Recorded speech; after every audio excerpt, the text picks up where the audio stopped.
Hey, good morning everyone. How are you all?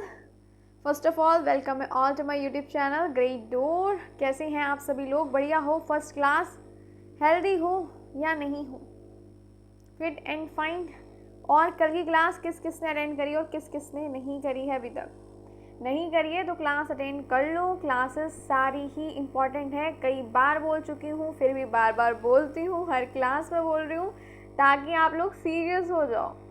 क्योंकि भाई serious नहीं है काफ़ी सारे लर्नर्स, अभी तक एक्टिव नहीं है क्लासेस में, डेली अटेंड नहीं कर रहे, स्किप कर रहे हैं, आलस कर रहे हैं या कह लो लापरवाही कर रहे हो. इतना हल्के में मत लो एलटी ग्रेड को. इतना आसान होता तो बात ही क्या थी. ऊपर से वैकेंसी इस टाइम से आई नहीं है, आप जानते हैं कंपटीशन बहुत है. तो बात मेरी ये याद रखना, सीरियस हो जाओ, क्लास डेली अटेंड कर लो. सिलेबस बहुत ज़्यादा है, बहुत बहुत ज़्यादा है. इवन अभी तक हम हाफ भी नहीं कंप्लीट कर पाए हैं, इतना ज़्यादा सिलेबस है. तो सोचो स्किप कर करके क्लासेस ले लोगे? नहीं हो पाएगा भाई. अगर नोटिफिकेशन आ जाए तो क्या करोगे? एटलीस्ट 3-4 मंथ्स जो भी टाइम तो मिलेगा आपको, बट उतने में हम हाफ ही सिलेबस कवर अप कर पाएंगे. बट हमारा ऑलमोस्ट हो चुका है. बट जब आप अटेंड ही नहीं करोगे तो इकट्ठा सारा कैसे करोगे? कब रिवीजन करोगे? कब प्रैक्टिस करोगे? प्रैक्टिस सीरीज़ कब ज्वाइन करोगे? प्रैक्टिस सीरीज़ अभी मैंने इसलिए स्टॉप कर दी थी बीच में, ताकि एक बार क्लासेस कंप्लीट हो जाए, एटलीस्ट जूलॉजी सिलेबस कंप्लीट हो जाए, देन हम कंटिन्यू करेंगे उन क्लासेस को, ज़रूर करेंगे. क्योंकि revision is very important. Without revision नहीं हो सकता, प्रैक्टिस करनी पड़ेगी. Practice makes a man perfect. हम कई बार ये चीज़ सुन चुके हैं, बचपन से सुन रहे हैं. तो क्लासेस डेली अटेंड कर लो और सीरियस हो जाओ. तो कल की क्लास में हमने बायोम के बारे में काफ़ी कुछ पढ़ा था. ऑलरेडी हम काफ़ी कुछ पढ़ चुके हैं. उससे पहले हमने इकोसिस्टम सर्विसेज के बारे में पढ़ा था. न्यूट्रिएंट साइकिल्स हो गई, इकोलॉजी, इकोसिस्टम, काफ़ी कुछ हम पढ़ चुके हैं. काफ़ी आगे हम आ चुके हैं. काफ़ी क्लासेस अटेंड कर चुके होंगे स्टूडेंट्स. जो न्यू है उन्हें बता दूं, क्लासेस मंडे टू फ्राइडे ही चलती हैं आपकी, सुबह 11 बजे होती हैं. और बाकी मैं सोच रही हूँ, मैंने कल की क्लास में बोला था, मैं सोच रही हूँ थोड़ा सा शेड्यूल आपका टाइमिंग का जो है वो थोड़ा सा चेंज करूँ. सोच रही हूँ सुबह से शिफ्ट कर दूँ, मॉर्निंग से शिफ्ट करके इवनिंग में कर दूँ. क्योंकि मुझे ऐसा लग रहा है काफ़ी सारे लर्नर्स ऐसे हैं शायद जो कॉलेज स्टूडेंट्स होंगे या जॉब पे जाते होंगे, तो वो क्लास अटेंड नहीं कर पा रहे इस वजह से. तो अगर आप चाहते हो कि क्लास टाइमिंग थोड़ी सी शिफ्ट की जाए तो मुझे कमेंट बॉक्स में बताओ, और क्या टाइमिंग आपको लगता है होनी चाहिए ये भी मुझे बताओ. ऑफ कोर्स आपका सजेशन पहले, प्रायोरिटी मेरी आप लोग ही हैं पहले, फैमिली है ऑफ कोर्स, बट स्टूडेंट्स में अगर एक टीचर है तो स्टूडेंट्स क्या चाह रहे हैं, क्या टाइमिंग रखना चाह रहे हैं, किसमें वो कंफर्ट है, तो वो सारी चीज़ें ध्यान में रखना मेरा काम है. तो मैं आपसे पूछती हूँ. बाकी आज हम पढ़ने वाले हैं इन्वायरमेंटल इश्यूज़ के बारे में. तो चलो देखते हैं क्या है इन्वायरमेंटल इश्यूज़. कॉपी पेन लेके बैठ जाओ, नोट्स साथ साथ बनाते चलो. फिर हम आज पढ़ते हैं पर्यावरणीय समस्याएं क्या हैं उसके बारे में. मैं भी पेन ले लूँ, वरना ये ब्लैक ब्लैक ही चल जाएगा. ब्लैक पेन होगा भी, रेड ले लिया जाए. चलो, तो पेन ले लिया, नोट्स बनाते चलो. देखते हैं. Environmental issues are problems that arise due to human activities और नेचुरल प्रोसेसेस. इन्वायरमेंटल इश्यूज यानी पर्यावरणीय समस्याएं, ये वो समस्याएं जो किस द्वारा अराइज हो रही हैं. ह्यूमन एक्टिविटीज़, मनुष्य गतिविधियां भी हम कह सकते हैं, प्रतिक्रियाएं कह सकते हैं, नेचुरल प्रोसेसेस भी हम इसे कह सकते हैं, प्राकृतिक प्रक्रियाओं हो गई या ह्यूमन मनुष्य गतिविधियां हो गई. उस वजह से क्या हो रही है? अराइज हो रही हैं, समस्याएं हो रही हैं, है ना, उनके द्वारा हो रही हैं, जिसका निगेटिवली अफेक्ट किस पे पड़ रहा है? हमारे पर्यावरण पे पड़ रहा है, इन्वायरमेंट पे, एयर पे, वाटर पे, सॉइल पे, विविधता, बायोडाइवर्सिटी, जैव विविधता पे, इन सब पे इसका प्रभाव पड़ रहा है.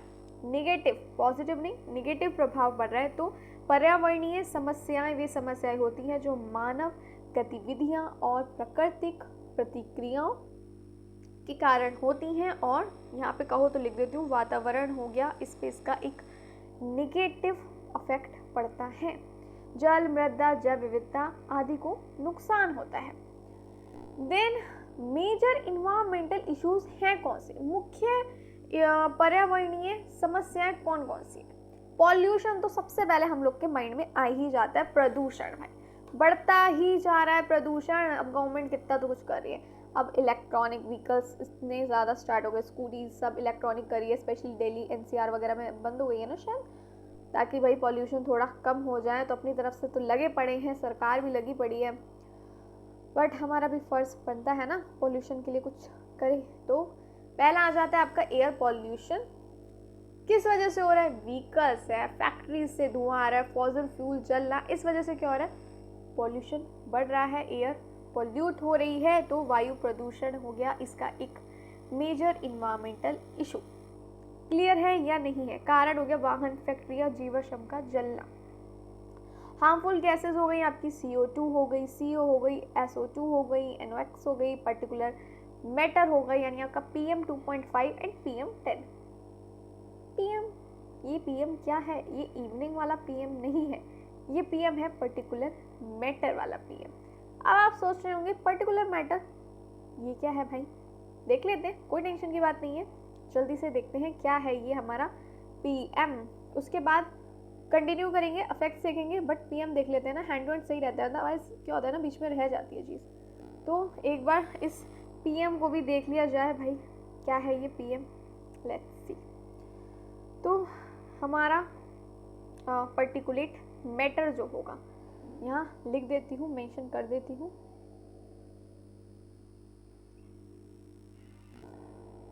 तो आ गया आपका पर्टिकुलेट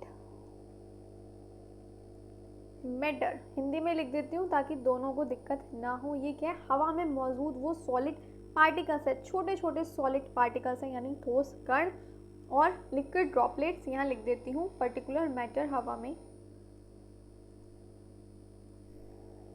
मौजूद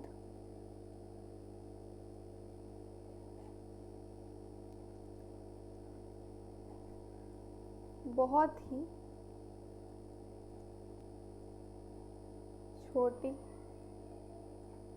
छोटे छोटे ठोस कण हैं आपके, यानी सॉलिड पार्टिकल हो गई है, या तरल बूंदें लिख सकते हैं, तरल बूंदें यानी हो गई आपकी लिक्विड ड्रॉपलेट्स होते हैं जो सीधे वायुमंडल में मिल जाते हैं, जो सीधे वायुमंडल में मिल जाते हैं।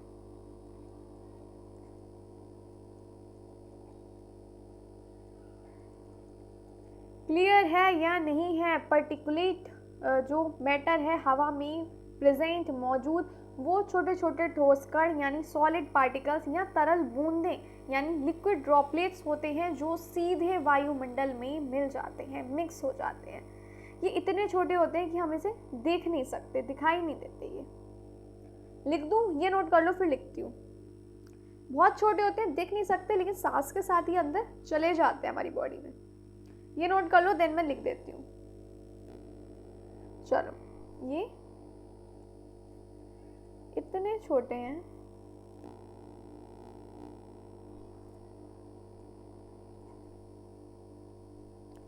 इतने छोटे होते हैं। नोट्स देखो साथ साथ बनाते चलिए कि हम इन्हें देख नहीं सकते।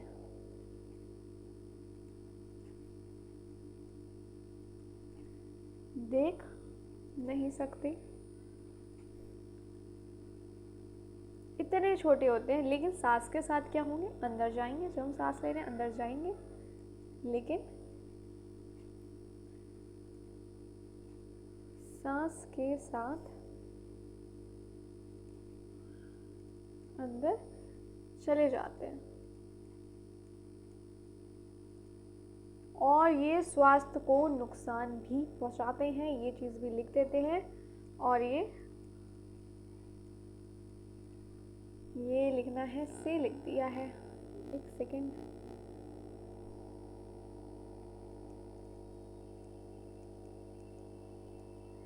स्वास्थ्य को नुकसान पहुंचाते हैं।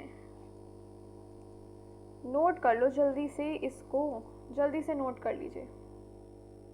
फटाफट से नोट कर लो क्या है आपका ये पार्टिकुलेट मैटर। ये हवा में मौजूद वो सॉलिड ठोस कह सकते हैं कण है या लिक्विड ड्रॉपलेट्स यानी तरल बूंदे हैं जो क्या है सीधे वायुमंडल में जाके मिल जाते हैं। ये इतने छोटे हैं कि हमें दिखाई नहीं देते, लेकिन सांस के साथ ही अंदर जाते हैं और हमारे स्वास्थ्य को नुकसान पहुंचाते हैं। इसके मुख्य प्रकार भी देख लेते हैं, जैसे कि मुख्य प्रकार इसके हो गया, एक हो गया आपका ये PM10 जिसकी अभी हमने बात करी थी, उस पर मेंशन भी है।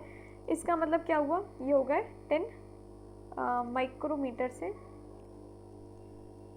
क्या हो गए, ये छोटे हो गए, है ना। और एक और होता है वो भी हम अभी देख लेते हैं, बट इसके साथ पहले लिखो नाक और गले तक ये रुक जाते हैं। नाक और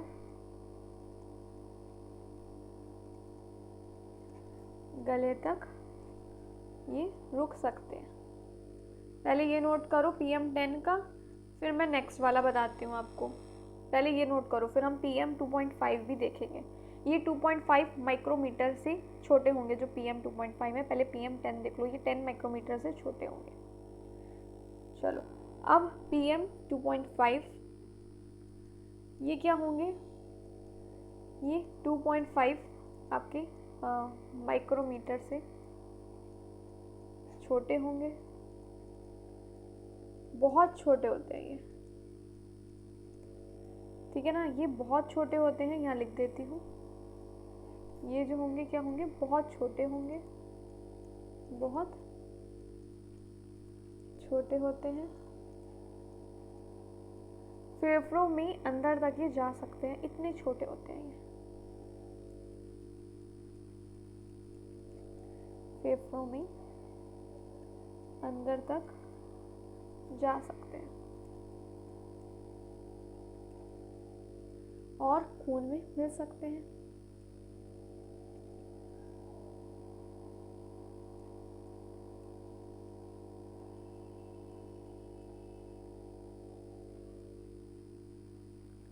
नोट कर लीजिए PM2.5 भी और PM10 भी। PM2.5 वैसे ज़्यादा खतरनाक माना जाता है, इस पॉइंट को भी नोट करके लिख दो जल्दी से। ये नोट कर लिया तो मैं नोट कर देती हूँ। कर लिया, देखें, चलो। तो PM2.5 जो होगा ये क्या है, ये ज़्यादा खतरनाक माने जाते हैं, यहाँ लिख देती हूँ, खतरनाक माने जाते हैं। अच्छा, प्रीवियस किसी क्लास में कोई दिक्कत हो, कोई भी टेंशन मत लेना, उसी टाइम कमेंट बॉक्स में पूछ लो। कोई कन्फ्यूज़न हो, कोई डाउट हो, कोई भी क्वेश्चन माइंड में आए, उसी टाइम पूछना। ये मत सोचना है क्लास 10 दिन पहले हो गई या 1 महीना पहले, कोई टेंशन की बात नहीं है, उसी टाइम पूछो। कन्फ्यूज़न हो रही है तो और बस पूछ लो ताकि आगे कनेक्ट कर पाओ, कन्फ्यूज़न ना हो। सब टॉपिक एक दूसरे से कनेक्टेड ही होते हैं, तो कन्फ्यूज़न नहीं होनी चाहिए। लग रही है कोई दिक्कत आ रही है तो पूछ लो। और अगर कोई क्लास स्किप हो गई हो तो एंटीग्रेड बायोलॉजी बाय शैली गुलाटी नेम से प्लेलिस्ट है ग्रेड 2 पे, आप अटेंड कर सकते हैं। तो ये चीज़ आपकी हो गई तो बताइए, देन हम आगे देखते हैं। कुछ सोर्सेज भी देख लेते हैं। इसके सोर्सेज क्या होते हैं, उत्सर्जन के स्रोत क्या होंगे, यानी सोर्सेज क्या होंगे इसके। तो चलो देख लेते हैं। वाहन हो गया, ऑफ कोर्स वाहन हो गए, व्हीकल्स हो गए, यानी गाड़ियों का जो धुआं हो गया, यहाँ लिख देती हूँ मैं, गाड़ियों का धुआं। और क्या होगा, फैक्ट्री हो गई, मिक्स करके लिख रही हूँ फैक्ट्रीज हो गई। और थर्मल पावर प्लांट हो गया, यहाँ लिख देती हूँ, थर्मल पावर प्लांट हो गया,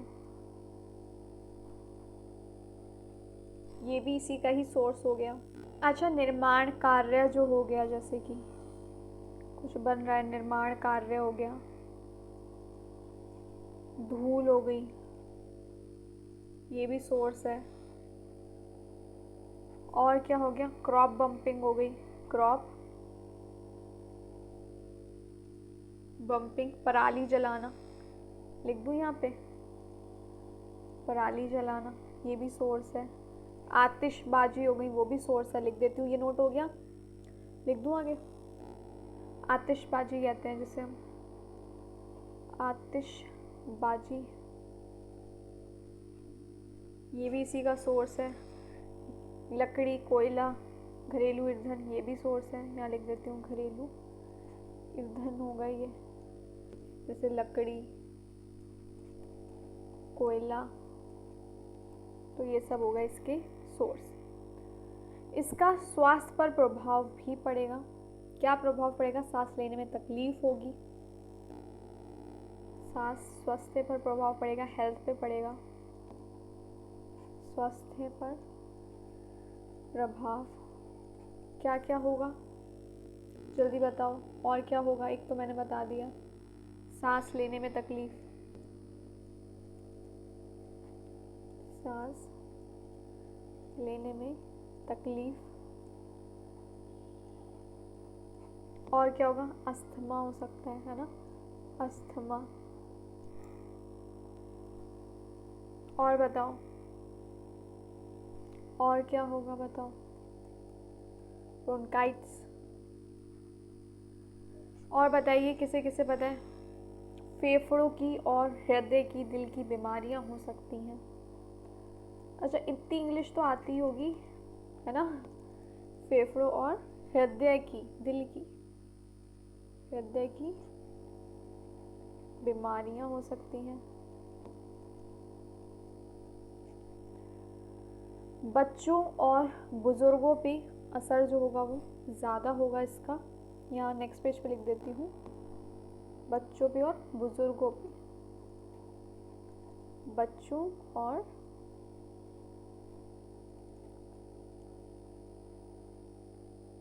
बुजुर्गों पे ज़्यादा असर। और बताइए, कैंसर हो गया, जैसे कि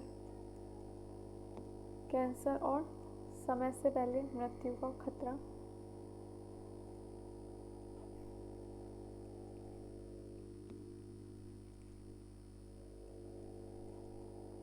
तो ये सब क्या है भाई?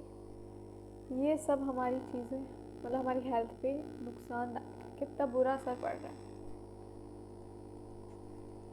कितना बुरा असर हो रहा है, स्वास्थ्य पर कितना बुरा प्रभाव पड़ रहा है। और पर्यावरण पे इसका क्या प्रभाव पड़ेगा वो भी जान लेते हैं। सोचो कितना कुछ हमने जान लिया ना, सिर्फ किससे? PM10, PM25। तभी कहती हूँ डिटेल। सोचो एक एग्ज़ाम, एक जरा सा एक पॉइंट था PM, उसमें हमने कितना कुछ पढ़ लिया। देख लो, तो सब कुछ देख लो, डिटेल में पढ़ रहे हैं, सब कुछ ज़रूरी है तो क्लासेस हो जाती हैं, लंबी खिंचेंगी, पहले ही बोल चुकी हूँ। शॉर्टकट वाला यहाँ कोई काम नहीं है, सब डिटेल में डिस्कशन होगा।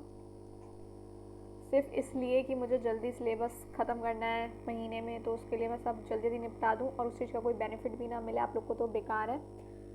सिर्फ अपने फ़ायदे के लिए नाम हो जाए मेरा कि मैंने इतनी जल्दी सिलेबस कंप्लीट करा दिया, तो उसका कोई फ़ायदा नहीं अगर आप लोग को उस चीज़ का कोई बेनिफिट नहीं मिले। As a teacher it's my responsibility कि मैं जो पढ़ा रही हूँ आपको डिटेल में पढ़ाऊँ, ताकि आपके एटलीस्ट जिस चीज़ की आप तैयारी कर रहे हैं वो जॉब आपके हाथ में हो और कुछ भी मिस ना हो। डिटेल में पढ़ना भी ज़रूरी है, डिटेल में पढ़ाना भी ज़रूरी है। शॉर्टकट का इस पे ग्रेड डोर पे कोई काम नहीं है, ग्रेड डोर पे सब कुछ आपको डिटेल में मिलेगा, चाहे आप एंटी ग्रेड के लर्नर हो, चाहे आप मेरे सीटेट के लर्नर हो। तो और एक और बात, अगर कोई TGT की मतलब तैयारी कर रहा हो तो उसके लिए भी क्लासेस कम्प्लीटली हेल्पफुल रहने वाली हैं। और अगर आप या आपके नोन में कोई सीटेट की तैयारी कर रहा हो तो उसे बता दीजिएगा, हम ऑलरेडी सीटेट का भी एक बैच कंप्लीट कर चुके हैं, एक सब्जेक्ट की classes actually, child development and pedagogy. और मंडे से हमारी इंग्लिश पैडागॉजी क्लासेस स्टार्ट हो रही हैं, मंडे टू फ्राइडे सेम वही डेज रहेंगे और शाम को 7 बजे होंगी। तो और हाँ, एक और बात, अगर आप लर्नर अभी न्यू हो, अभी तक चैनल को सब्सक्राइब नहीं किया है तो प्लीज़ तो सब्सक्राइब कर दीजिए, सब कुछ मेरा मजा आता है, तो please like share and subscribe, support us. आगे तो क्या होता है? वायु प्रदूषण होता है, स्मॉग बनती है, यानी धुंध बनती है, धुंध, इसी की वजह से इसे इंग्लिश में हम कहेंगे स्मॉग। सूरज की रोशनी कम हो जाती है, धुंध है तो सूरज की रोशनी तो कम होगी, सूरज की रोशनी कम पहुंचती है। अच्छा, एक बार बता दिया करो कमेंट्स में क्लास कैसी लग रही है, बता दिया करो। अच्छा, अगर सूरज की रोशनी जो है वो कम पहुंचेगी तो क्या होगा बताओ? पौधों की जो वृद्धि है वो भी प्रभावित होगी।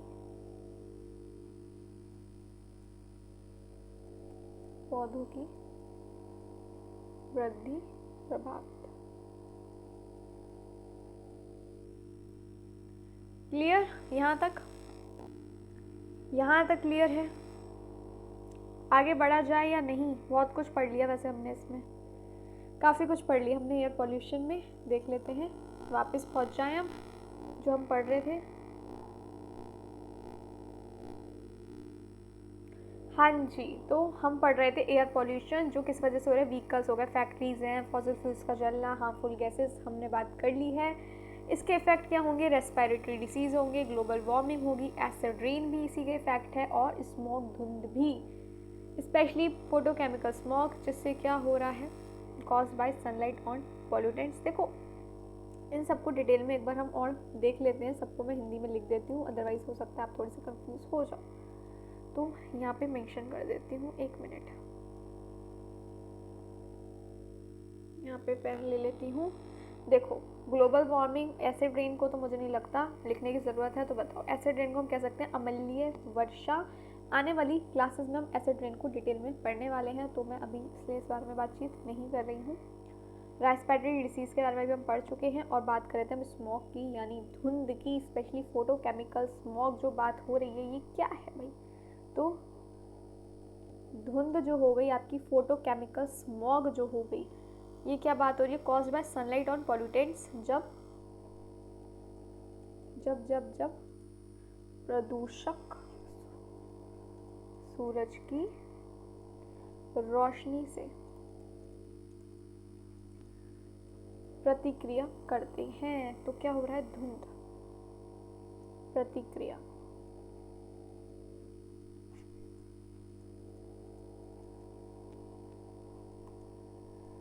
तो ये नोट कर लो, देन हम आगे बढ़ते हैं। नेक्स्ट देखते हैं। नेक्स्ट आई थिंक हमारा है वाटर पॉल्यूशन, जल प्रदूषण।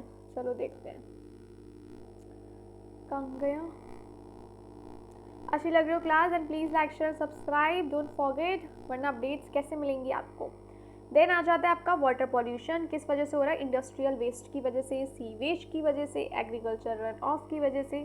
तो ये हम नोट कर लेते हैं जल्दी से। इंडस्ट्रियल वेस्ट, इसको हम क्या कहेंगे? इसको हम कहेंगे औद्योगिक कचरा। पिन कहाँ गया? औद्योगिक कचरा। सीवेज, इसको तो मैं क्या ही लिखूं? कृषि से बहने वाला रसायन। एग्रीकल्चर रन ऑफ हो गया आपका कृषि से बहने वाले रसायन, जैसे आपके पेस्टिसाइड्स हो गए, फर्टिलाइजर हो गए, ये सब क्या है? इसकी वजह से वाटर पॉल्यूशन हो रहा है। पॉल्यूटेंट्स क्या होंगे? हैवी मेटल्स होंगे, Hg हो गया, Pb हो गया, आपका मरकरी वगैरह हो गया, पारा हो गया, सीसा हो गया, ऑयल हो गया, ऑयल स्पिल्स हो गए, डिटर्जेंट हो गए। तो ये सब क्या है? पॉल्यूटेंट्स हैं। इसका इफेक्ट क्या होगा? यूट्रोफिकेशन, यानी ओवर ग्रोथ ऑफ एल्गी, शैवालों की अतिक वृद्धि कह सकते हैं, अत्यधिक वृद्धि होगी। यूट्रोफिकेशन को आगे मैंने डिफाइन किया है। डेथ ऑफ एक्वेटिक लाइफ, जलीय जीवन की मृत्यु होगी। वाटर बोर्न डिसीजेज होंगे, जैसे टाइफाइड हो गया आपका, ये सारी टाइप की डिसीजेज हो सकती हैं इससे। जल जनित रोग कह सकते हैं हम इसको, कोलेरा हो गया, टाइफाइड हो गए। नेक्स्ट देखते हैं। देन आ जाता है आपका मृदा प्रदूषण, यानी आपका सॉइल पॉल्यूशन, किस वजह से हो रहा है? एक्सेसिव यूज़ किसका? केमिकल फर्टिलाइज़र का, जिस वजह से पेस्टिसाइड्स हो गए, इंडस्ट्रियल वेस्ट हो गया, इस वजह से क्या हो रहा है? सॉइल पॉल्यूशन यानी मृदा प्रदूषण जो है वो बढ़ रहा है। इससे क्या हो रहा है? Loss of fertility, contamination of crops, ground water pollution हो रहा है इससे। यहाँ पे लिख देती हूँ क्या क्या हो रहा है। मृदा की उर्वरता में कमी हो रही है, लॉस ऑफ फर्टिलिटी कह सकते हैं। यहाँ पे लिख देती हूँ पेन, मृदा की उर्वरता में कमी, इसके प्रभाव हैं ये। और क्या क्या हो रहा है? फसलें दूषित हो रही हैं, कंटामिनेशन ऑफ क्रॉप्स, फसलें दूषित क्लियर। और क्या हो रहा है, पॉल्यूशन हो रहा है, ग्राउंड वाटर पॉल्यूशन हो रहा है इससे। यहाँ तक कोई दिक्कत है तो बताओ। ग्राउंड वाटर पॉल्यूशन हो रहा है आपका, भजल प्रदूषण। नेक्स्ट देखा जाए, यहाँ तक क्लियर हो गया तो बताओ, फिर हम नेक्स्ट देखें। चलो नेक्स्ट देखते हैं। नेक्स्ट है आई थिंक हमारा नॉइस। जी हाँ, नॉइस पॉल्यूशन किससे हो रहा है, ट्रैफिक से, इंडस्ट्रीज, लाउड स्पीकर हो गए, कंस्ट्रक्शन हो गया, इससे क्या नॉइस पॉल्यूशन बढ़ रहा है। इसके इफेक्ट्स क्या होंगे, सुनने की जो क्षमता है वो जाना, हियरिंग लॉस हो गया, हाइपरटेंशन हो गया, स्ट्रेस हो गया, नींद जो है वो डिस्टर्ब होती है। कई लोग होते हैं अभी भी छोटी जगहों में, इतनी ज़्यादा स्ट्रिक्टनेस है कई जगह तो, बड़ी जगहों में कि 10 बजे के बाद नहीं बजाना है, लाउड स्पीकर अलाउड नहीं है, बट छोटी जगहें विलेजेस में वहाँ स्टिल अभी भी क्या हो रहा है ना, 12-12 2-2 बजे तक भी लगे पड़े हैं, डीजे बज रहा है, कोई नहीं है, दूल्हा दुल्हन भी जलेगा बेचारे फेरों के लिए, फिर भी लगे पड़े हैं। अब कुछ नहीं तो अपने ही डीजे वाले बजा बजा के अपना इंजॉय करे पड़े हैं। तो क्या है, छोटी जगहों में आज भी ये चीज़ कई जगह देखने को मिल रही है। तो हियरिंग लॉस है, हाइपरटेंशन, स्ट्रेस भी हो जाता है, नींद पूरी नहीं होती, स्लीप डिस्टर्बेंस भी होता है इस सब चीज़ों से। तो ये होगा इफेक्ट्स नॉइस पॉल्यूशन के। यहाँ तक क्लियर हो गया नॉइस पॉल्यूशन। देन आगे देखते हैं हम, ग्लोबल इन्वायरमेंटल इश्यूज़ कौन कौन से होंगे। चलो भाई, ग्लोबल इन्वायरमेंटल इश्यूज़ को हम हिंदी में क्या कहेंगे ये भी लिख देते हैं, वैश्विक पर्यावरणीय समस्याएं। वैश्विक पर्यावरणीय समस्याएं।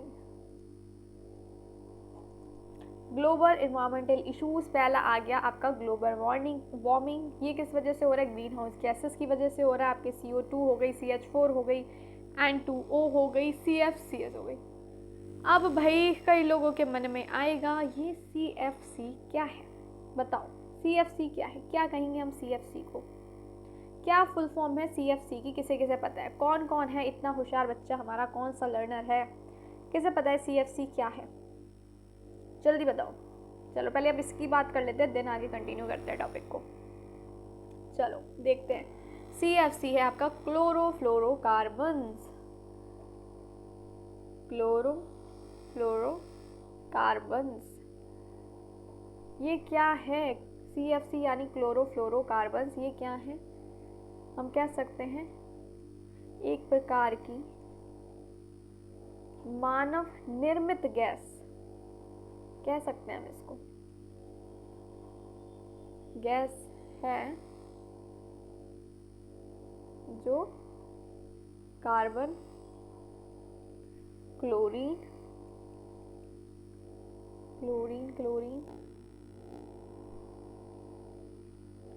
और फ्लोरीन से मिलकर बनती है।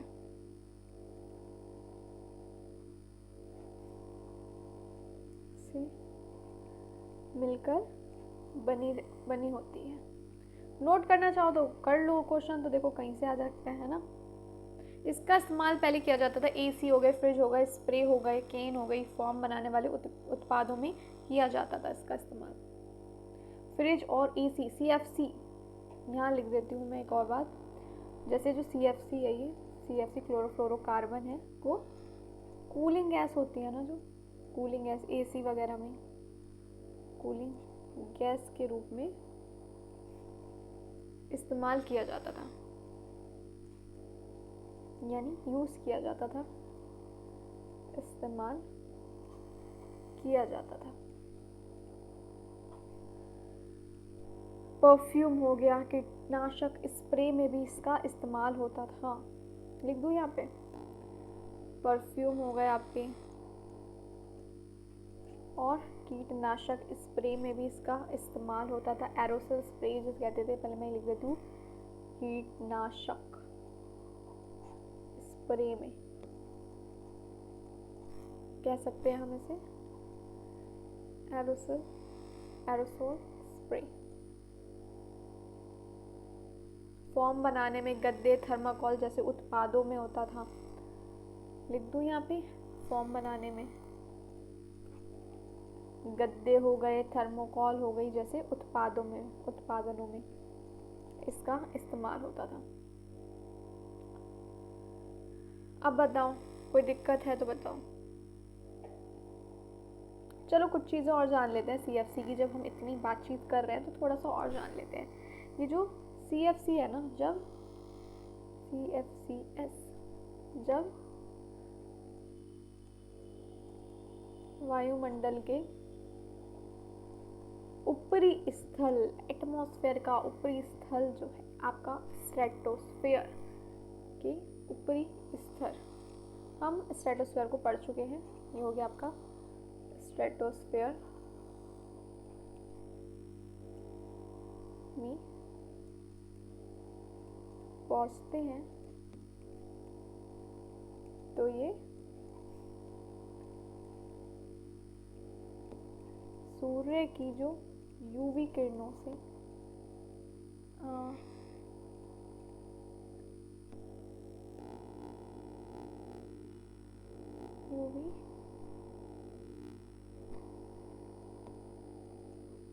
यूवी किरणों से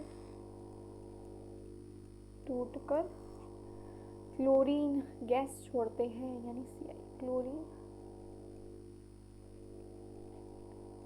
गैस छोड़ते हैं। इसे नोट कर लो, देन हम आगे एक पॉइंट और लिखा देते हैं, काम करना फिर इकट्ठा ही नोट कर लेना इसको। ये जो ये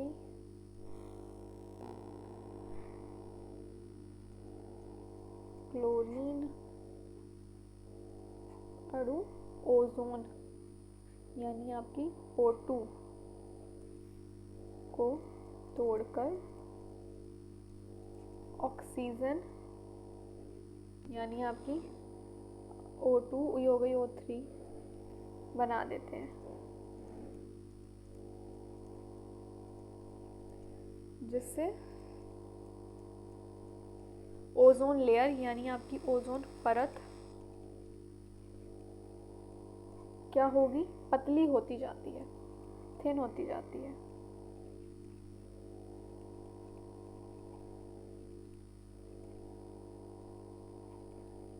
इसे नोट कर लीजिए। CFC जब वायुमंडल के ऊपरी स्तर में पहुंचते हैं तो ये सूर्य की यूवी किरणों से टूटकर क्लोरीन गैस छोड़ते हैं।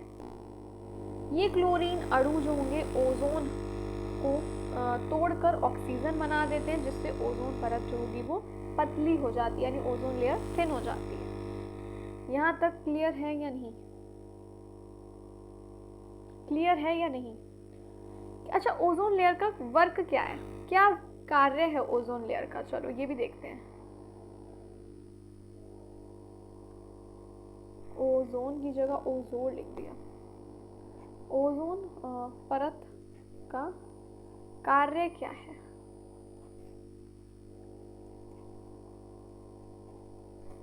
क्या है कार्य, चलिए बताइए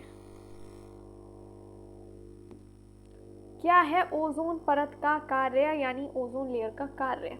देखो जो ओजोन लेयर है आपकी, ओजोन लेयर पृथ्वी को सूर्य की हानिकारक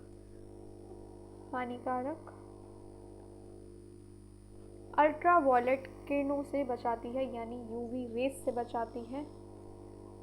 यहाँ लिख देती हूँ, अल्ट्रा वायलेट किरणों से बचाती है।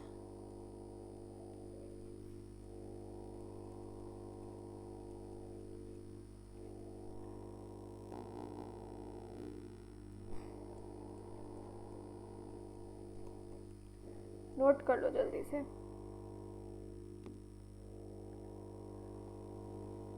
ओजोन जो परत है, ओजोन लेयर है, पृथ्वी को सूरज की हानिकारक जो अल्ट्रावायलेट रेज हो गई, अल्ट्रावायलेट किरणें हो गई, उससे बचाती है।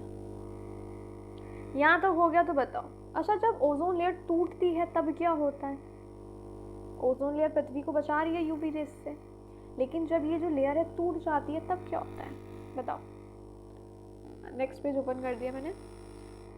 जब ये जो लेयर है, यहाँ लिख देती हूँ ओजोन परत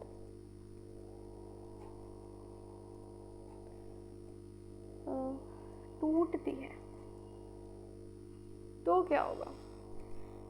क्या होगा? तो जब ओजोन लेयर टूटती है तो क्या होगा?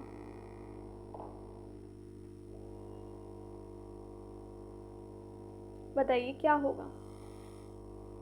इससे स्किन कैंसर का खतरा बढ़ जाता है, त्वचा कैंसर का। त्वचा कैंसर का खतरा बढ़ता है।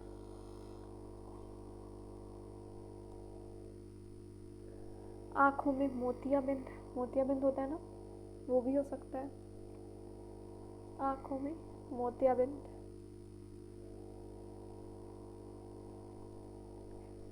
और इम्यूनिटी कमज़ोर हो सकती है। नेक्स्ट पेज पे लिख देती हूँ। प्रतिरक्षा क्षेत्र के तंत्र कह सकते हैं, लिख देती हूँ यहाँ पे। एक सेकेंड पेन। प्रतिरक्षा यानी इम्यूनिटी हो गया आपका। प्रतिरक्षा तंत्र, इम्यूनिटी क्या होगी? कमज़ोर। पौधे और जानवरों को भी नुकसान। पौधों और जानवरों को भी नुकसान।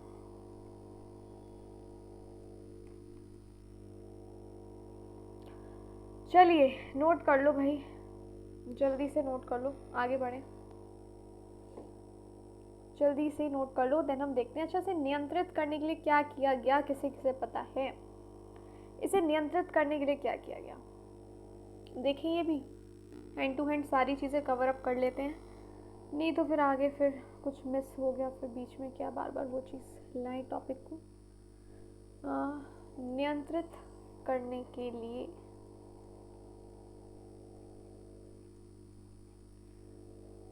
क्या किया गया? बताओ क्या किया गया इसे नियंत्रित करने के लिए? किसे किसे पता है? ये क्वेश्चन का आंसर बताओ, किसे पता है? जल्दी जल्दी बताओ, क्या किया गया? किया गया भाई मॉन्ट्रियल प्रोटोकॉल। मॉन्ट्रियल प्रोटोकॉल कब? 1987 में।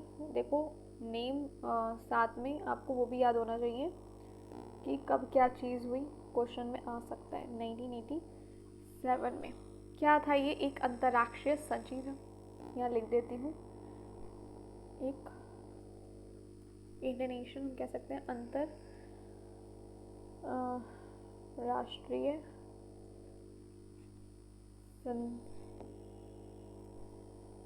संधि। इसका उद्देश्य क्या था? जिसका उद्देश्य था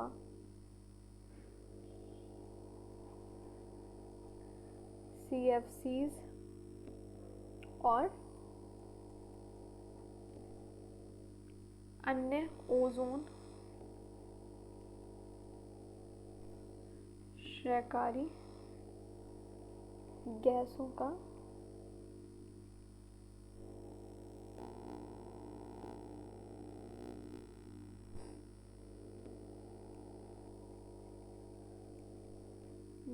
को कम करना और बंद करना। भारत भी इसका हिस्सा है। ये जो मॉन्ट्रियल प्रोटोकॉल है, इसका भारत भी हिस्सा है। क्लियर है? यहाँ इतना बहुत है, मुझे लगता है इसको पढ़ने के लिए इनफ है, बहुत पढ़ लिया हमने ऑलरेडी। चलो वापस आ जाते हैं जहाँ हम थे। कहाँ थे हम? तो इसके अब बात हो रही थी, हम किसकी इफेक्ट क्या था, यही थे ना हम। Rise in earth average temperature, यानी क्या होना? राइज होना, अर्थ का जो एवरेज टेम्परेचर है उसमें इसका इफेक्ट। औसत तापमान में वृद्धि यानी कॉन्सिक्वेंसेस हो गया, यानी मेल्टिंग ग्लेशियर्स, ग्लेशियर का पिघलना, सी लेवल का राइज होना, समुद्री स्तर में वृद्धि, क्लाइमेट चेंज होना, जलवायु में बदलाव हो गया यानी परिवर्तन हो गया, प्रजातियों का विलुप्त होना, एक्सटिंक्शन होना, गायब होना भी हम कह सकते हैं। फिर क्या है भाई, नेक्स्ट देख लेते हैं। ओजोन लेयर डिप्लीशन है क्या, यानी ओजोन परत की क्षति, ये किस वजह से हो रही है? CFC की वजह से हो रही है, फ्रॉम एसीज, रेफ्रिजरेटर एरोजल्स, यानी वो स्प्रे हो गए, फ्रिज हो गए, AC ओजोन जो है प्रोटेक्ट करती है हमें यूवी रेस से। इससे क्या हो रहा है? डिप्लीशन से क्या हो रहा है? स्किन कैंसर हो गए, कैटरेक्ट्स हो गए, रिड्यूस्ड इम्यूनिटी, ये सारी चीज़ें हम ऑलरेडी पढ़ चुके हैं। मुझे नहीं लगता अभी हमें इसे और पढ़ने की ज़रूरत है। यहाँ तक बताओ, कोई किसी चीज़ में दिक्कत है तो बताओ, देन हम आगे बढ़ेंगे। रोग प्रतिरोधक जो क्षमता है, इम्यूनिटी है, उसमें कमी होना, ये हम पढ़ चुके हैं। आँखों में मोतियाबिंद हो गया, स्किन यानी त्वचा, क्या बोलूँ, इतना भयंकर नेम है ये अपने आप में। फिर आ जाता है आपका एसिड रेन, किस वजह से हो रही है? SO2 और non mixing with rain water forming H2SO4 and HNO3। यहाँ पे अब इसको थोड़ा सा लिख देती हूँ मैं, SO2 और NOx, SO2 और NOx की वर्षा जल से प्रतिक्रिया, क्या हो रहा है? इससे H2SO4 और HNO3 बनते हैं। एसिड रेन को वैसे भी आगे डिटेल में पढ़ने वाले हैं, तो टेंशन ना लो, आगे डिटेल में पढ़ेंगे आने वाली क्लासेस में। क्या क्या डैमेज हो रहा है? पौधों और मिट्टी की क्षति, प्लांट सॉइल, एक्वेटिक जल जीवों की, कह सकते हैं एक्वेटिक सॉइल हो गया आपकी, जल जीवों की मृत्यु होगी, बल्कि एक्वेटिक लाइफ का इस पर इफेक्ट पड़ रहा है। यहाँ पे सॉइल क्या लिखूँ मैं? हिस्टोरिकल मोनूमेंट्स हो गए, ताजमहल वगैरह हो गए, इस पर भी इसका ऐतिहासिक हो गए नहीं, हिस्टोरिकल मोनूमेंट्स, इस पर भी इसका असर पड़ता है। ताजमहल हो गया, उसको भी नुकसान होता है। तो ये सारी हो गई एसिड रेन की। देन आ जाता है आपका यूट्रोफिकेशन, ये क्या? एक्सेस न्यूट्रिएंट नाइट्रस फॉस्फेट हो गया। फिर algal bloom, oxygen depletion and fish death. Let's see, देख लेते हैं यूट्रोफिकेशन क्या हो रहा है। अत्यधिक नाइट्रेट्स और फॉस्फेट्स, इसको लिखने की मुझे नहीं लगता ज़रूरत है। एल्गाल ब्लूम, आपका शैवाल की वृद्धि,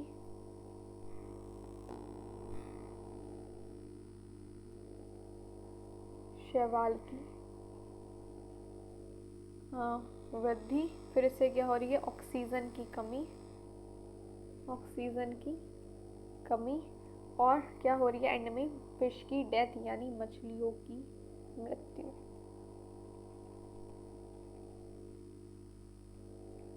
ओवर ग्रोथ जो होगी एल्गी की, किस वजह से होगी? Due to excess nitrate and phosphate, जिस वजह से ऑक्सीजन डिप्लीशन हो रहा है, ऑक्सीजन की कमी हो रही है और फिश मर रही है। इसके मेन कॉज होंगे fertiliser and sewage run off. Then आगे देखते हैं, डिफॉरेस्टेशन हमें पता ही है, इसके कॉज है एग्रीकल्चर, अर्बनाइजेशन और लॉगिंग। पेड़ कटे जा रहे हैं अपने फ़ायदे के लिए, कटे पड़े हैं, डिफॉरेस्टेशन बढ़ रहा है, प्लांट्स कोई लगाना नहीं चाह रहा। तो भाई डिफॉरेस्टेशन हो गया आपका, वनों की कटाई, कृषि हो गया, लकड़ी काटना हो गया, अर्बनाइजेशन हो गया, शहरीकरण कहते हैं हम अर्बनाइजेशन को। इसके अफेक्ट क्या होंगे? जैव विविधता में कमी, यानी लॉस ऑफ बायोडाइवर्सिटी, जलवायु में परिवर्तन, क्लाइमेट चेंज हो गया, सॉइल इरोजन हो गया आपका, मृदा कटाव। Soil waste and its management, तो पहले हम बात कर लेते हैं बायोडिग्रेडेबल टाइप्स हो गया इसका, दूसरा हो गया नॉन बायोडिग्रेडेबल। बायोडिग्रेडेबल में आ जाएगा आपका फूड, पेपर, प्लांट वेस्ट, और नॉन बायोडिग्रेडेबल में आ जाएगा आपका प्लास्टिक हो गया, ग्लास हो गया, मेटल हो गया। मैनेजमेंट क्या हो गए? रिड्यूस, रीयूज, रिसाइकिल, इसे हम 3RS कहते हैं। अब चलो बताओ आपको इससे क्या समझ आ रहा है? क्या समझ आया आपको? रिड्यूस, रीयूज और रिसाइकिल से क्या समझ आ रहा है आपको? जल्दी बताओ। ये कचरे के प्रकार हैं, टाइप्स जो हैं, solid waste and its management, ठोस कचरा और उसका प्रबंध। ठोस कचरा, सॉलिड वेस्ट लिखा है ना, एवं उसका प्रबंधन, ठीक है ना। तो ये कचरे के टाइप्स हैं, एक बायोडिग्रेडेबल हो गया, अपघटनीय, और एक हो गया अनअपघटनीय, non biodegradable. Reduce, reuse, recycle, क्या समझ आ रहा है आपको? बताओ जल्दी। चलो भाई देख लो, ये भी देख लो, इसे भी क्यों छोड़ो, है ना, सब पढ़ लो, होशियार हो जाएंगे एक दिन में हम लोग। रिड्यूस करो, ये तो सबको ही पता है, कमी हो गया है ना, कमी करें, जैसे जैसे जैसे कचरा बनाने से पहले ही उसे कम करना, प्लास्टिक यूज़ ना करना, पेपर बैग यूज़ करना, है ना। बाज़ार में प्लास्टिक बैग की जगह पेपर बैग यूज़ करना, अपने घर वाले बैग्स होते हैं उसको ले जाना, और ज़रूरत की चीज़ें जो नहीं है उन्हें ना खरीदना, खाने की बर्बादी को रोकना। लिख दूँ यहाँ पे क्या लिख दूँ? लिखने की ज़रूरत है, लिख दे या नहीं? देखो, कम कचरा होगा ना तो क्या होगा? कम प्रदूषण होगा, पॉल्यूशन कम होगा, और भाई खर्च भी क्या होगा? कम होगा। तो क्या करना है आपको? प्लास्टिक को अवॉइड करो, है ना। फिर रीयूज़ आ जाता है आपका। रीयूज़ करना यानी पुनः उपयोग करना। उपयोग करें, एक ही चीज़ को फेंकने की बजाय बार बार उसको यूज़ किया जाए। जैसे पुराने डिब्बों का इस्तेमाल करना, ये थोड़ी पुराने हो गए तो उसको उठा के फेंक दो। पुराने कपड़ों का यूज़ करना, बैग्स बना सकते हैं, उसको ले जाओ भाई। प्लास्टिक बैग अवॉइड करो, मार्केट जा रहे हो ले जाओ, शर्माना क्या, है ना। एनवायरनमेंट को बचाओ।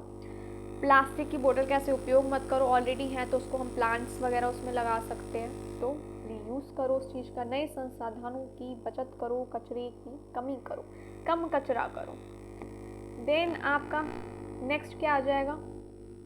रिसाइकिल करना। रिसाइकिल यानी पुनर्चक्रण करना। रिसाइकिल, इसको हम क्या कहेंगे? पुनर्चक्रण करें। पुरानी चीज़ों को नई उपयोगी चीज़ों में बदलना, पुराने अखबार से नया कागज़ बनाना, प्लास्टिक के खिलौने से पाइप बनाना, ये क्या हुआ? रिसाइकिल हो गया। कांच की बोतल से नई बोतल बनाना, कह सकते हम कच्चे माल और ऊर्जा की बचत। अब मैंने इसको नोट नहीं किया, क्या नोट करूं? आई थिंक समझदार हो, जो बताया समझ गए होगे। अब बताओ आगे बढ़े? यहाँ तक कोई दिक्कत है तो बताओ। नेक्स्ट देखिए, देन आ जाता है आपका बायोमैग्निफिकेशन। अच्छा, ये हमने पूरा कर लिया नहीं पढ़ा, यहाँ रिड्यूस रीयूज पे हम अटक गए। सेग्रीगेशन ऑफ वेस्ट आ गया, लैंडफिल्स आ गया, और आ गया आपका इंसेनरेशन। चलो मैं ले लेती हूँ पेन और आप लोग भी ले लो, इसको भी हैंड टू हैंड देख लिया जाए, है ना। कचरे का पृथक्करण, सेग्रीगेशन ऑफ वेस्ट हम कह सकते हैं, कचरे का पृथक्करण, कंपोजिटिंग हो गया, और लैंडफिंग और इंसिनरेशन हो गया। चलो अब क्या करना है हमें? बायोमैग्निफिकेशन क्या है भाई? ये हम आज नहीं पढ़ेंगे, ये हम पढ़ेंगे कल की क्लास में। बायोमैग्निफिकेशन, रेट ऑफ बायोडाइवर्सिटी, ये सारी चीज़ें हम पढ़ेंगे अब कल की क्लास में। और Ganga action plant, Namami Ganga programme, चिपकू मूवमेंट, नर्मदा बचाओ आंदोलन, देखो मैंने कहा था नहीं, मैंने आगे मेंशन किया मॉन्ट्रियल प्रोटोकॉल क्या है, ये सब हम पढ़ने वाले हैं मंडे को। डिटेल में बात करेंगे, साथ ही साथ हम पॉल्यूटेंट्स के बारे में भी बात कर लेंगे। तो मिलें फिर मंडे को। चलो तब तक के लिए bye bye, take care of yourself and your family, और रिवीजन करते रहो। कोई दिक्कत आ रही हो, कन्फ्यूज़न हो, डाउट हो, माइंड में कोई क्वेश्चन आ रहा हो, उसी टाइम कमेंट बॉक्स में पूछ लो, जल्दी से सारी कन्फ्यूज़न दूर करेंगे। और अगर मेरा पढ़ाया समझ आता हो तो please like share and subscribe. मिलती हूँ मंडे को, तब तक के लिए bye bye, take care of yourself and your family. Thank you for watching.